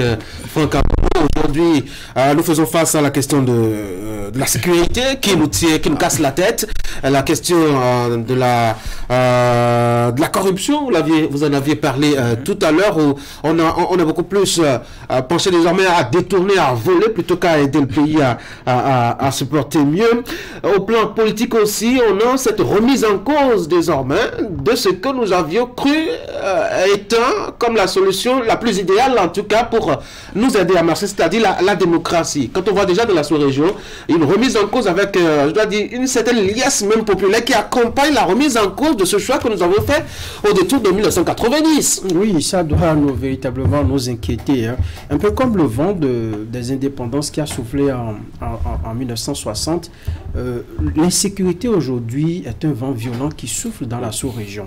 Vous prenez le Niger, le Burkina Faso, le Bénin. Il n'y a presque pas de pays qui ne soit touché. Hein. Qui ne soit touché. Accra a eu sa dose récemment aussi. Oui, absolument. Voilà, ça veut dire que la Côte d'Ivoire également, Togo aussi. Il y a un réel problème. Et les politiques doivent s'interroger aujourd'hui sur ce qu'ils font de la gestion des pays. Tout simplement parce que nous étions habitués à entendre peut-être au Maghreb, dans les pays que vous connaissez, Afghanistan, on entend terrorisme, on entend voiture à la piégée, des trucs comme ça. Attentat à la voiture piégée. À la voiture piégée. De plus en plus, ça se rapproche de nous. Ça voudra dire que nous devons parler le même langage. Ça voudra dire que nous devons aller vers les populations. Est-ce qu'il ne faut vraiment pas abandonner? On n'a pas fini de manger. C'était déjà un gros défi. Et maintenant, il faut que s'y greffe. Si on abandonne à la voiture piégée, si on abandonne, nous allons tous mourir. Tout simplement parce que lorsque ces individus-là débarquent dans une localité, ils vous empêchent de cultiver, ils vous empêchent même de vous laver, vous cacher à plein temps, ils vous empêchent de réfléchir. Tout simplement parce que vous ne pensez qu'à eux. Où est-ce qu'ils sont? Qu'est-ce qu'ils veulent faire dans les minutes à suivre? William?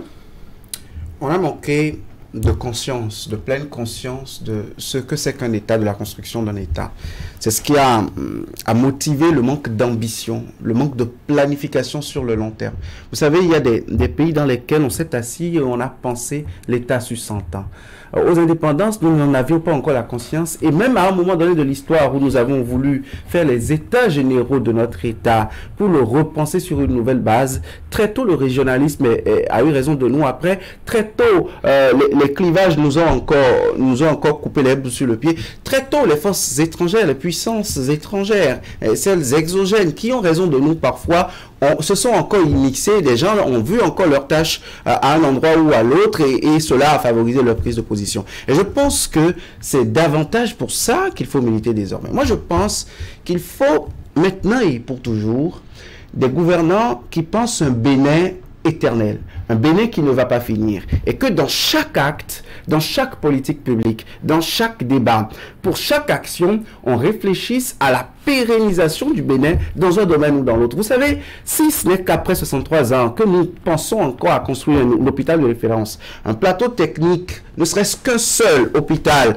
pour tout un pays, équipé de sorte à éviter les évacuations sanitaires pour des affections ou des maladies pas trop grandes, je pense que nous avons manqué du chemin. Si au Bénin aujourd'hui, les plus grands doivent envoyer leurs apprenants, leurs enfants, dans une école qui leur donne des diplômes d'une autre puissance, qui nous a colonisés, et qu'on n'est pas encore fier, quand on est très haut placé dans ce Bénin, de l'éducation, du diplôme béninois pour envoyer son enfant, c'est qu'il y a encore des questions à se poser. Nous ne les réglons pas au moyen terme, ne les réglons pas au long terme, pensons-les dans un Bénin éternel. Mais il y a quand même ce que j'appelle les nouveaux espoirs. Quand on observe un peu l'atmosphère, nous avons de plus en plus une jeunesse bouillonnante, qui rêve gros, qui rêve grand, qui veut changer les choses. Nous avons une réhabilitation de la femme et de ses droits désormais, afin de lui permettre de contribuer elle aussi, je dois dire, à la marche du pays. On peut se dire que quelque part, vous souriez. Quand vous auréolez la jeunesse de votre pays de jeunesse bouillonnante, elle est fougueuse, elle est quand même travailleuse. J'attends que vous chutez pour voir. Oui, je pose la question. Qu'est-ce que vous trouvez? Alors moi, ces éléments quand même nous donnent de quoi espérer que demain sera mieux. Je nous trouve plutôt jeunes, pas ambitieux. Ah oui? Pas ambitieux, tout simplement parce que vous prenez ces jeunes aujourd'hui. Ils vont vous dire, je vais faire la politique. Ils vont tous en politique. Ils ne veulent pas véritablement. C'est ça l'ambition. Ah ouais. Peut-être qu'ils ont des rêves pour leur pays. Non, justement, on voit un peu comment vivent les politiciens, on voit un peu comment vivent les députés, on voit un peu comment vivent les ministres. Et on pense qu'en allant là-bas, on peut se faire beaucoup de pognon. Alors qu'il y a des cadres qui doivent réfléchir. Il y a des cadres qui doivent... des cadres de conception. Il y a des cadres qui doivent mettre en œuvre les politiques qui sont définies. Mais aujourd'hui, tout le monde veut faire la politique et même l'auto-emploi, on les fuit. Dans ces conditions, vous pensez que dans 20 ans, nous allons pouvoir construire notre pays, que nous pourrions prendre la relève. Les quelques jeunes, s'il vous plaît, les quelques jeunes à qui on a fait confiance. Vous voyez comment ils atterrissent. Ils arrivent aujourd'hui, on veut construire L+3, on veut construire, on veut avoir les belles voitures, on veut vivre dans un standing très élevé, on met la barre très haute. Ce n'est pas de cela que nous avons besoin.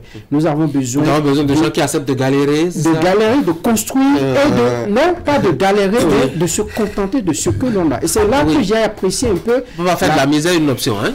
La philosophie du chef de l'État qui dit, lorsque vous gagnez quelque chose, il faut faire vos programmes en fonction de cela.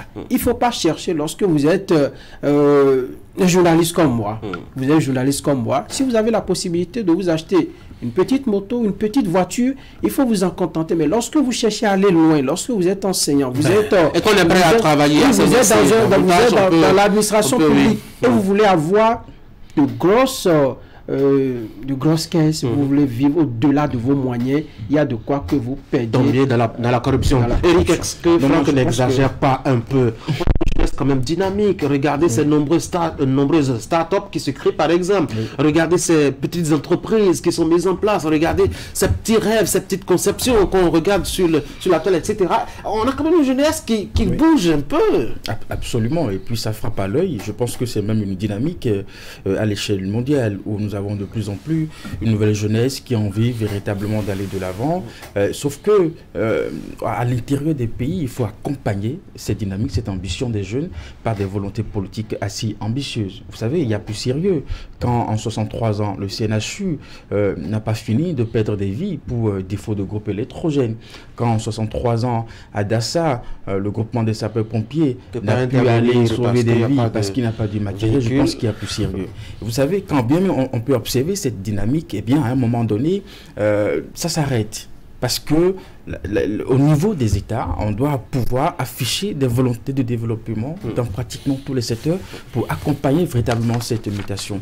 Autrement, un jeune qui est doué, qui a de l'ambition de mettre en place une start-up et qui n'a pas à sa disposition une connexion Internet, qui n'a pas à sa disposition de l'énergie, qui n'a pas à sa disposition un certain nombre, n'est-ce pas, d'intrants pouvant lui permettre de développer son intelligence qu'il a envie de faire, eh bien, il ne pourra pas évoluer. Je pense que là-dessus, il nous faut encore revoir nos options et être encore plus ambitieux. William, suscitons la culture des débats, la culture des discussions collectives et de toute la société sur des questions dans les sphères les plus petites de nos sociétés, à l'hémicycle, un peu partout, et davantage pensons à un pays qui ne va pas aux couleurs de la tête des dirigeants qui sont là au plus pour 10 ans, selon que la Constitution le dit, et que ce soit des gouvernants et des gouvernés qui pensent un État infini, un État qui ne finirait jamais. Donc là, on inclut les enjeux écologiques, on inclut les enjeux des besoins sur toute la vie, et je crois que c'est mieux comme ça de construire un État. Alors, pour terminer, très rapidement. Alors, j'ai remarqué que dans les États, enfin, dans les pays, lorsqu'un système vient, on crée le système crée ses risques. C'est dans tous les pays. Et une bonne partie de... Oui, c'est fort. Voilà. Et une bonne partie de la population, lorsque ceux-là partent, un autre régime vient, crée ses petits riches. Et les autres deviennent quoi? Les autres deviennent... Vous les voyez même parfois, ils triment. Les autres qu'on a créés en temps, triment parce que, n'étant pas dans le nouveau système. Donc moi je pense qu'il faut changer cela. Il faut redistribuer la redistribution de la richesse. Ça favorise justement la redistribution de la richesse, parce que quand vous avez des gens qui sont... C'est pour que c'est une partie infinitésimale. Ce n'est pas des investissements dans les secteurs vitaux de l'économie. Quand vous voyez quelques personnes qui emploient des personnes, qui emploient en retour d'autres personnes qui sont dans les conditions égales. J'appelle pas ça une richesse, vous savez. Quand on est dans un système, on fait un système, et que parce que je suis dans le système, cela me permet d'avoir des faveurs, à un moment donné j'ai de l'argent, et qu'après le système tout part, ça ce n'est pas une richesse. Quand vous allez au Nigeria, aux États-Unis, quand vous citez les fortunes, que ça soit Biden, que ça soit Trump qui vient, ça ne change pas. Et puis ça crée de l'emploi. Voilà. Ça ne devrait pas... Ça ne change pas parce que le nouveau système qui arrive ne s'acharne pas à détruire ceux qui sont là. C'est ça. Vous voyez quand le système arrive, quand on parle justement, il travaille à détruire tous ceux qui sont installés parce que peut-être craignant qu'il soit peut-être le bras armé financier de tel ou tel autre adversaire politique, et ça complique les enjeux. Voilà. Allez, on va changer de sujet, les gars. Qui ont pris par la tête du Nigeria, ça n'a pas changé en rien la fortune de Dangote. Et moi, j'ai envie de un peu en citant certains non certes, mais j'ai envie de vous dire certains États comme la France, le Japon, un investisseur, c'est plus que diplomatique. C'est un État, ça se conserve. Et ce n'est pas la couleur des dirigeants, des premiers ministres qui viennent au Japon ou des gouvernants qui viennent en France. Allez, on va changer de sujet, les gars. On va parler d'autre chose. J'ai 3 sujets en instance encore et le temps il est complètement parti. On va parler d'éducation. On va commencer déjà par faire le bilan de ces examens de fin d'année, voir un peu où est-ce qu'on avance, les horizons, comment est-ce qu'ils se présentent. On va commencer déjà par l'enseignement maternel et primaire, avec ce taux de réussite qui a été stabilisé au taux de 80%, Franck. On a fait un peu de marche, je crois, qu'au CP 2016, on en était autour de 60% de taux de réussite. Là, maintenant, on est à 80%. Est-ce qu'entre-temps, on ne s'est pas montré un peu large avec les apprenants là pour montrer que bon, les choses vont très bien? Donc ça aussi, c'est une question qui est dans le cadre des bilans de l'indépendance. Parce que c'est l'éducation qui est la base de toute chose. Moi, je pense que... Et j'espère que nous aurons les acteurs pour venir véritablement nous dire comment ils s'y sont pris pour qu'on ait cette taux-là.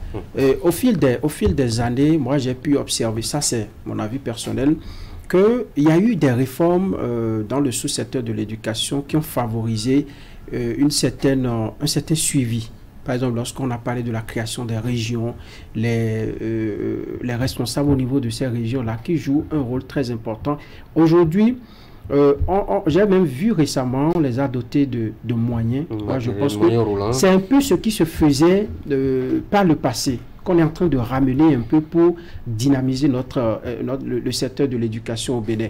Donc, quand vous allez dans les régions, ce sont des régions pédagogiques, où c'est un responsable qui est à la tête, avec les inspecteurs, les conseils pédagogiques qui font un bon travail.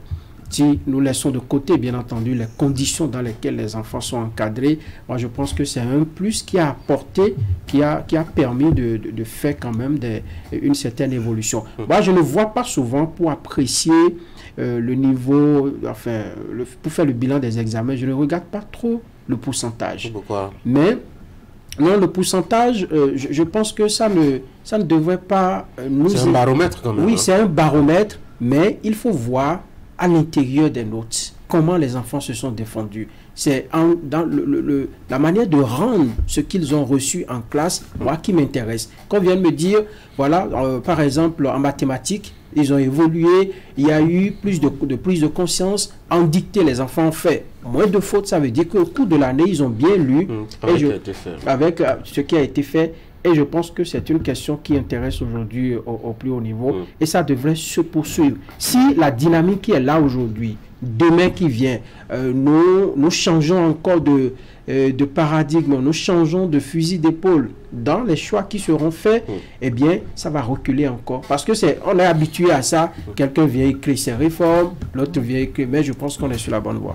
Et Eric, moi, ce qui m'a intéressé surtout au niveau donc du sous-secteur l'enseignement maternel et primaire, c'est cet accent qu'on met désormais à suivre les enfants, surtout du point de vue donc des apprentissages des mathématiques. On fouette beaucoup plus l'intérêt de l'enfant à s'intéresser aux mathématiques. Je crois que c'est plus intéressant que de faire passer plus aisément les enfants au niveau donc du bac C afin de promouvoir les mathématiques. On fait passer plutôt des lacunes. Mais en même temps, il faut faire attention à ne pas trop prioriser les mathématiques au détriment des lettres. Je suis un homme de lettres de toutes les façons. Absolument. Et pour vous conforter dans ce que vous dites, il y a un document produit par le ministère des enseignements maternels et primaires et qui justement fait observer que pour les examens du CEP de cette année en mathématiques et puis en lecture, il y a eu de meilleures performances, justement. Et je pense que c'est bien parce qu'on commençait déjà par avoir un peu de soucis avec nos enfants sur les matières telles que justement les maths. Je pense qu'on peut rester constant,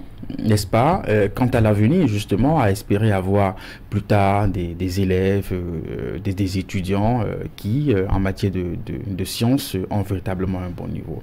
Mais par contre, le même document fait observer que nous avons baissé côté dictée. Et je pense que c'est un problème pour cela que j'attire l'attention. Oui, les mathématiques, mais en même temps, il ne faut pas oublier les autres matières. D'accord, nous sommes d'accord, c'est un problème que nous connaissons et je pense qu'au niveau de la dictée, il y a encore des efforts à faire. C'est vrai que avant 2016, on avait un système éducatif un peu fragilisé par pas mal de problèmes. Le système s'est vu renforcé, déjà avec plusieurs réformes, les cantines scolaires qui permettent aujourd'hui à des enfants de rester à l'école et de mieux apprendre. Les enseignants ont davantage plus de regard sur les enfants. Le Bénin a été salué d'ailleurs en tant que en la matière, c'est un modèle. En la matière, c'est un modèle. Nous avons plusieurs pays qui sont venus s'inspirer un peu de notre modèle et voir comment ça se passe véritablement. Même si là-bas aussi, les gens continuent de il faut davantage je crois qu'il faut plus attention au la dictée, je pense que il faut certainement accentuer l'apprentissage, un peu comme par le passé, les années de Franck. Vous savez pourquoi ça baisse. Les enfants maîtrisent aujourd'hui les portables mieux que les adultes. Donc tout ce qui se fait, on donne même des travaux de recherche aux enfants sur Internet. Sur Internet. Dans ces conditions, on ne peut pas... Oui, mais c'est la marche du monde. On ne peut pas priver les enfants d'utiliser la technologie, d'utiliser l'Internet. Des dictées matinales, comme on le faisait avec de petites corrections. Ça, c'est une autre. On dit que c'est une autre corporel. Eric et moi, on a eu William, même s'il est plus jeune que moi.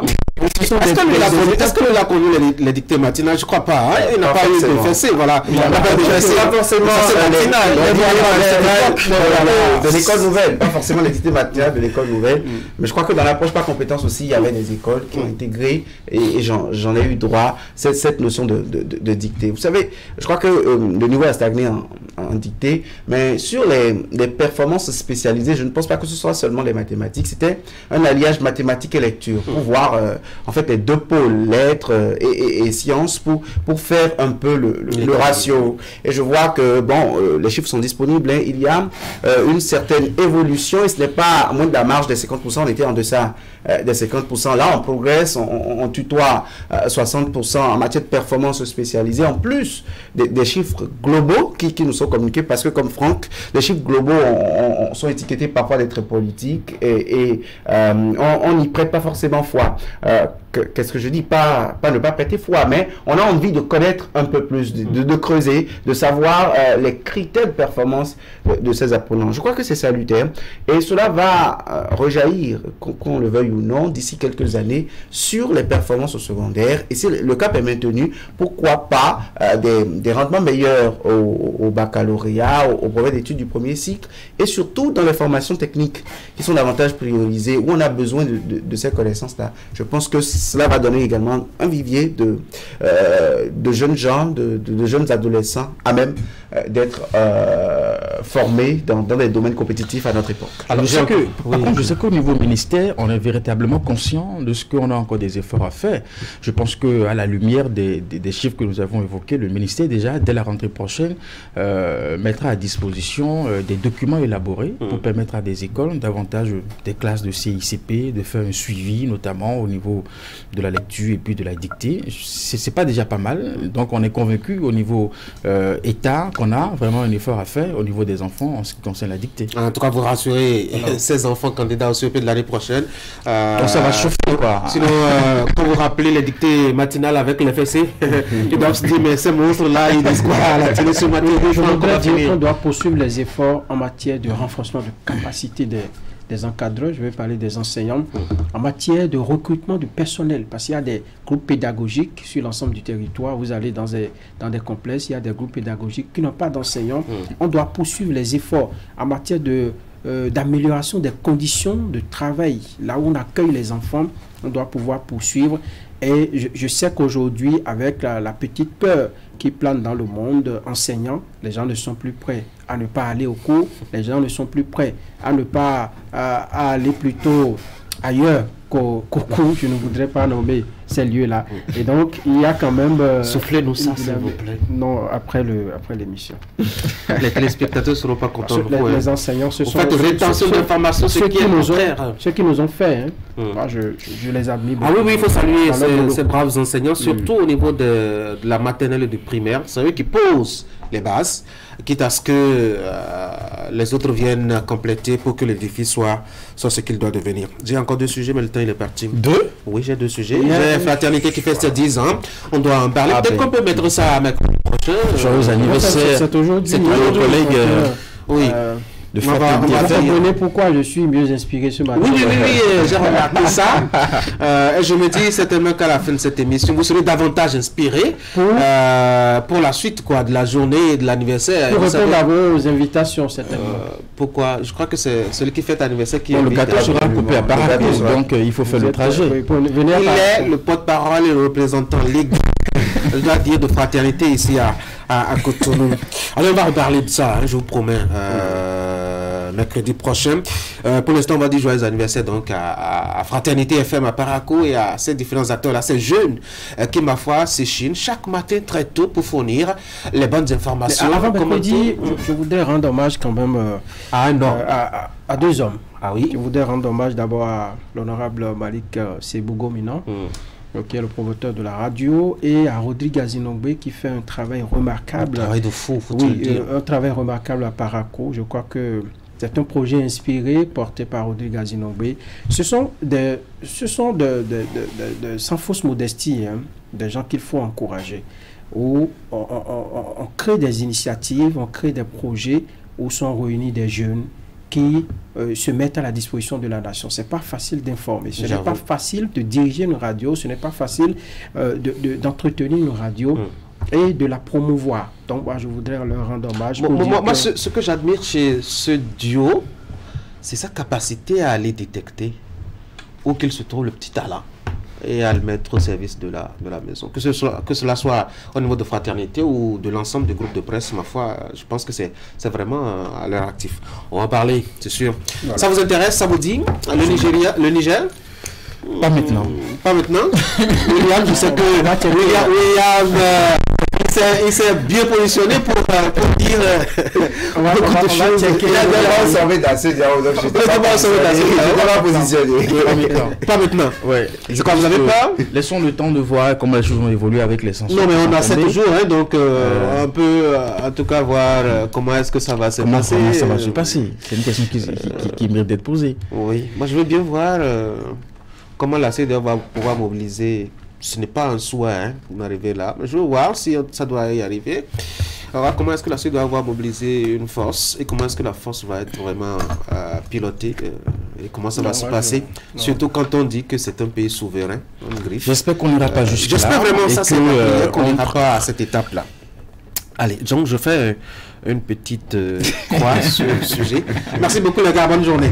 Allez, mesdames et messieurs, on va revivre un peu l'actualité ces 7 derniers jours au Bénin, relayée par les caméras de Canal 3 Bénin. Voici la réalisation de Idriss Bakari, ça s'appelle Une semaine au Bénin.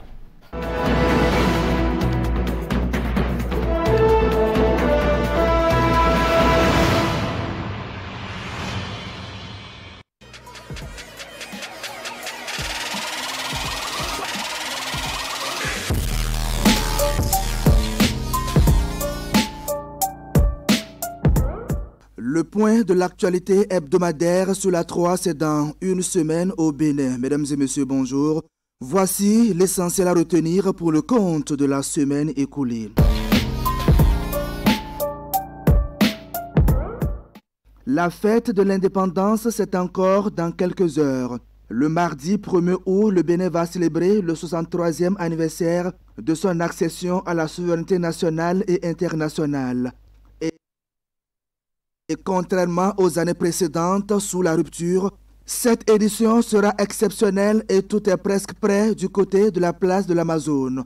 Un défilé se prépare sur le boulevard de la Marina pour offrir du spectacle aux populations ce jour de l'indépendance. De leur côté, les forces de défense et de sécurité se préparent activement pour marquer l'événement. Lundi, à la faveur d'une conférence de presse, l'état-major a rassuré des dispositions prises pour assurer une belle fête. Avec les hommes des médias, plusieurs autres questions en lien avec la situation sécuritaire aux frontières du pays, de même que les réformes en cours pour moderniser l'armée béninoise ont été abordées. Donc, pour être rassuré, la capacité opérationnelle des forces de défense et de sécurité est à la hauteur de la menace à laquelle nous faisons face. Pendant ce temps, un nouveau tournant s'ouvre dans les relations diplomatiques entre le Bénin et le Nigeria. La semaine dernière, le directeur général des douanes nigérianes était en visite au Bénin. Il a été reçu par le patron des douanes béninoises. Cette visite s'inscrit dans le cadre de la dynamisation de la coopération des deux administrations douanières.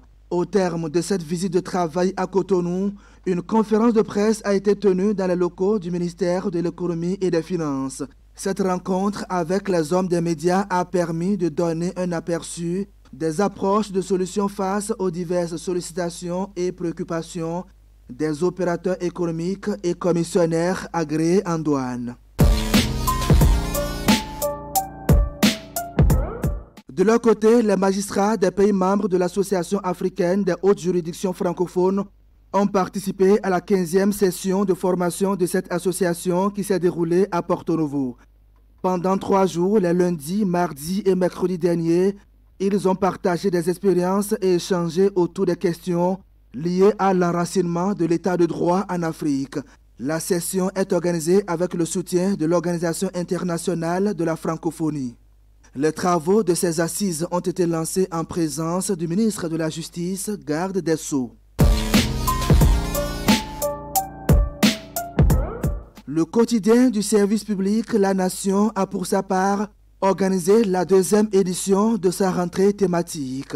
Le thème retenu pour cette année est « Économie béninoise, piliers, dynamique et résilience ».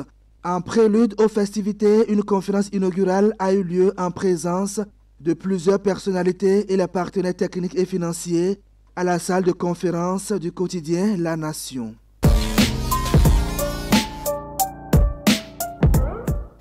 Le mardi 25 juillet 2023 était la date anniversaire du décès de Rosine Vieira Soglo, épouse de l'ancien président Nicéphore Dieudonné Soglo et ancien député à l'Assemblée nationale. 2 ans déjà qu'elle a été rappelée à Dieu. Pour la circonstance, une messe d'action de grâce a été dite en sa mémoire à Cotonou pour implorer Dieu afin que son âme repose en paix. Plusieurs personnalités, dont le député Issa Salifou de la première circonscription électorale, ont assisté à cette célébration eucharistique. Je sais tout ce qu'elle représente pour le pays et pour le Parlement béninois. Ainsi se résument les faits ayant marqué la semaine écoulée. Merci de votre aimable attention. À lundi prochain pour un autre point de l'actualité hebdomadaire.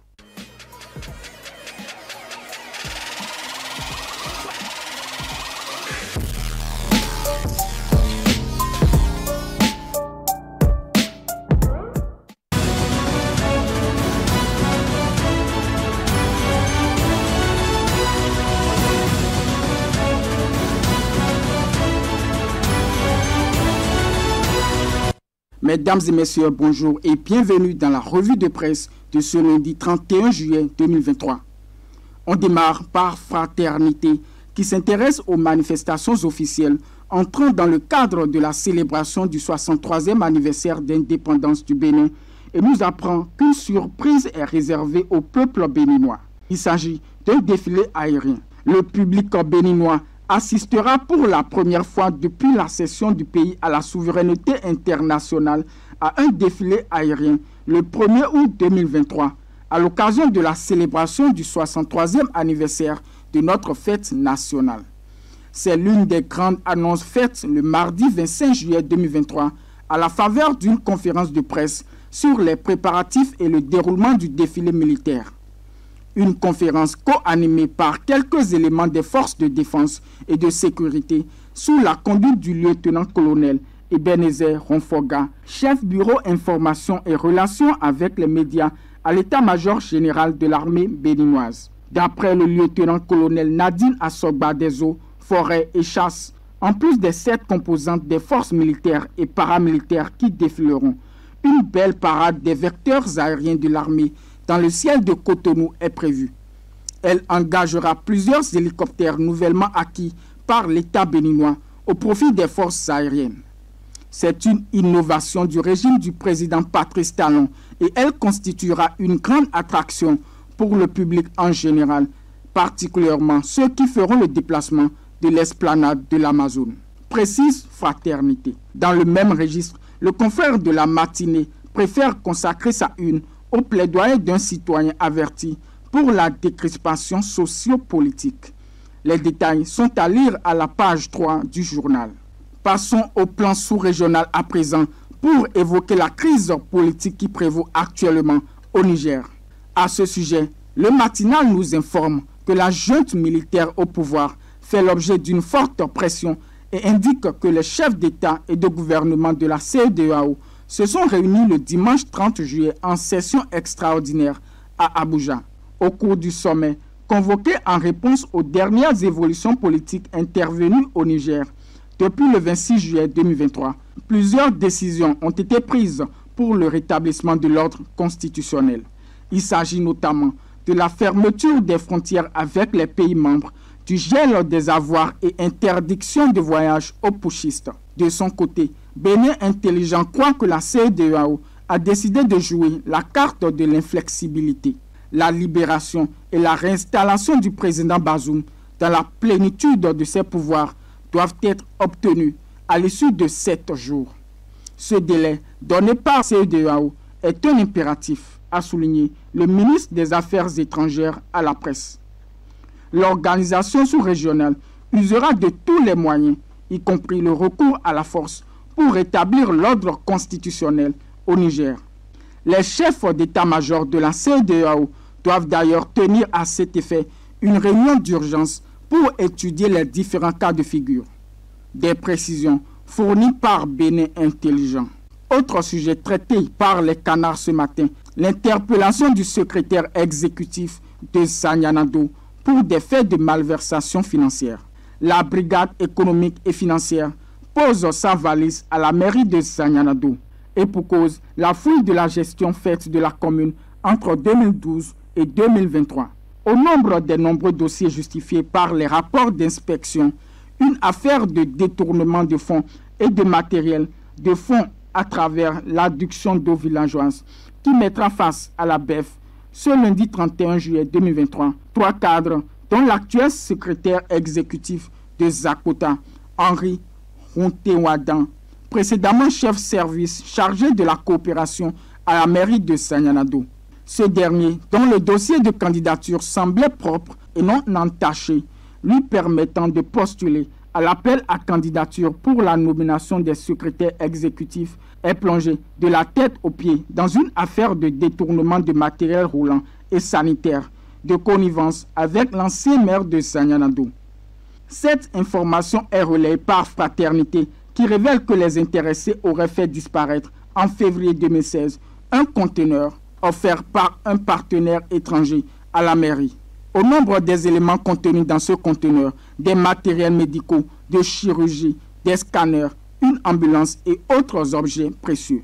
Mesdames et messieurs, achevons cette revue par Matin Libre. Le quotidien nous fait part de l'analyse faite par Saliman Karimou des résultats du CEP 2023. D'après cette analyse, le taux de réussite de 81,29% est légèrement en baisse par rapport à l'année 2022, où il était de 81,85%. Par ailleurs, ces résultats ont été possibles grâce au renforcement des actions de l'État dans le secteur éducatif en général et particulièrement dans le sous-secteur des enseignements maternels et primaires. Revue de presse de ce lundi 31 juillet 2023. Stop et fin.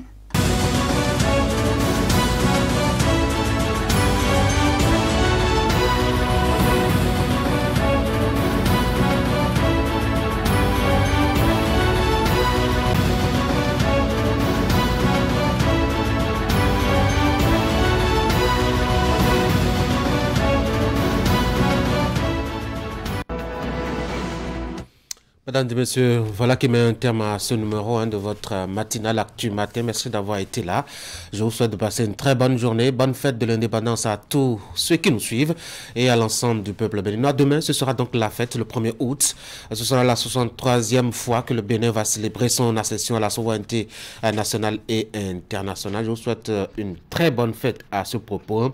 Vous aurez rendez-vous avec la rédaction de Canal 3 Bénin pour une émission spéciale demain matin à propos précisément de cette fête-là. Quant à moi et à l'équipe qui m'accompagne, je vous retrouve mercredi matin à partir de 6h30. D'ici là, vous portez très bien.